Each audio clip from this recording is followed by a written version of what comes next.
Trooper Robert O'Connor, badge 1011 of the Connecticut State Police, is an unstable psychopath. I came in on this day, 9/26/17, to report that my dog had, for the second time in a 3-week span, eaten an object within throwing distance of the road, gotten extremely ill, and almost died. I reported this to Trooper Robert O'Connor. He called me a liar and threatened to charge me with making a false claim. Now, this is extremely odd. I told him that there was an issue with a neighbor in the past, that the last time I spoke to the police was 5 years earlier. I reported hundreds of breach of peace incidents to them, found the vehicles parked in the driveway at 23 Lindsay Lane. Trooper Loftus went over there, talked to them, and according to Trooper Loftus, the residents of 23 Lindsay Lane admitted to these hundreds of breaches of peace.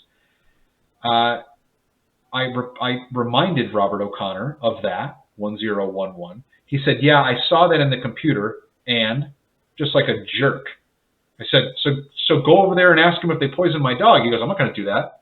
I'm not even going to make a report. He goes, this is frivolous. You're making this up. Obviously, he was retaliating against me. Obviously. I'm a homeowner, landlord, no criminal record. The last time I contacted the state police, the incidents that I reported were admitted to by the perpetrators. I don't know how much more credibility you need to have.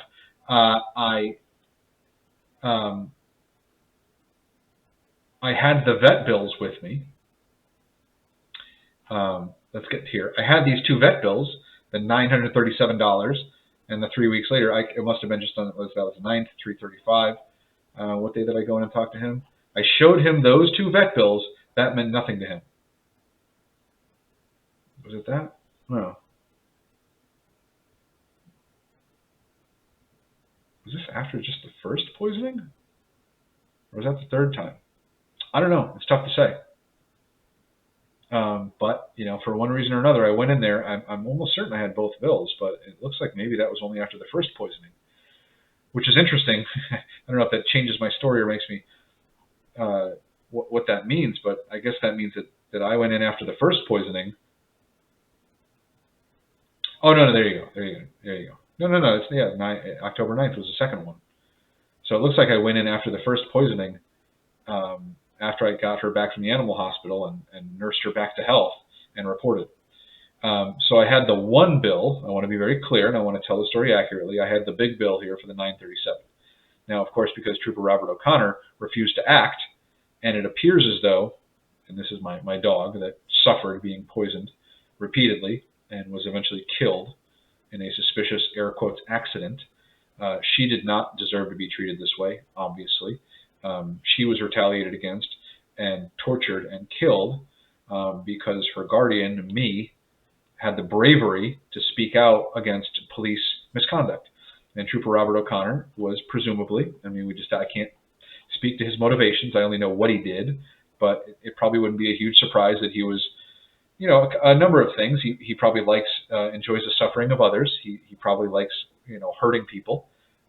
He's probably lazy, probably retaliating against me, and probably also covering for and protecting this man, Matthew David McCanzick, who has close ties to law enforcement. He saw on these reports here, 1200-392-876, that the residents at the house this guy owns admitted to it, harassing me. Well, they didn't admit to harassing me. They admitted to breach of peace on my house, but said it wasn't directed towards me. So he knew that the guy involved from before had ties to law enforcement. So he was covering for a police officer. He was who was also in the military, and because I speak out against, I'm a peace activist, and I don't support unjust wars. Maybe people in the war profiteer complex hate me because if there are less wars, then they get to sell less bombs and missiles, and people make money on that sort of thing. So you can see people retaliating in that way. Maybe he just hates dogs and wants them to suffer and die. I don't really know, but this dude's a psycho. And when I told him that my attorney confirmed to me that the Connecticut State Police do this kind of thing all the time to people, he flipped out. This dude went off the deep end. Now, unfortunately, obviously, I didn't film this. This was just after the Turner v. Driver decision, which allows filming of the police. But I also I hadn't lost all trust in them yet either. I didn't realize how bad it was, so I didn't think I needed to. So I was a little naive, and I apologize for that. Nowadays, and again, if I can leave you with one thing, always film the police. Your life is on the line, and if you unfortunately come across this psychopath, Trooper Robert O'Connor 1011, do not take your eye or the camera off of him, because there is no telling what this guy is capable of. He will allow a dog to be tortured and suffer and die. And anyone that would allow that to happen to an innocent animal is about as evil as a human being could be. Trooper Robert O'Connor is a soulless, hellbound nut job, and he has no business with a badge or a gun. So watch out for this guy.